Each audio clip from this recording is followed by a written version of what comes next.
A lot of veterans ask me one simple question, and that's, hey Mitch, do I even qualify for the VA home loan? and here's the truth. A lot of them actually do, but they've been told otherwise from lenders who just simply don't know the VA loan. And so too many veterans get bad info from banks or lenders who don't specialize in VA loans. And so they hear myths like, hey, you need perfect credit, or your DTI needs to be this, or you can only use your VA loan once, or you got to be retired. That's all wrong. It's just misinformation that keeps them from even trying. And so let's make this simple. By the end of this video, you'll know exactly who qualifies for the VA loan and where you stand. If you're on active duty and you've served over 90 days, you more than likely qualify. If you're a veteran of the above criteria, served more than 90 days, you're more than likely good to go. Guard and Reserve members, they usually qualify after 6 years because they go off a point statement. But if you got activated any time during that time frame and served over 90 days, it can be a lot sooner. So here's something that's often overlooked. Surviving spouses may also qualify. So if your spouse passed away in service or from a service-connected disability, then you could also be eligible. Another thing that I get a lot is that credit and income come up very frequently.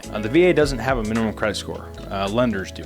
They call those lender overlays. It's just guidelines for the lenders, not the actual VA. And I've closed loans a lot lower than that. The lowest that I've closed is 524, and it's not about income being some magic number. It's about proving that you can manage the payment. So if you've been told, you don't make enough or your credit isn't good enough, don't assume that's the final word. Just because one lender says no doesn't mean that it's accurate. So I know this was kind of short, but hopefully this helped you understand who qualifies for the VA home loan. If you have questions if you qualify for the VA home loan, drop a comment down below. I'll personally get with you and we can actually go into the VA portal and see if you qualify. So hopefully this cleared up some confusion, and otherwise grab the VA Buyer's Playbook in the description. It's just a simple guide that spells this out without all the jargon. And while you're here, please hit subscribe so you don't miss the next video where I'm going to cover exactly what you need before you even apply. And so bottom line, if you served, there's a strong chance you qualify. Don't let bad information or really just lazy lenders convince you otherwise. You've earned this benefit, and when you're ready, I'll show you how to put it to work.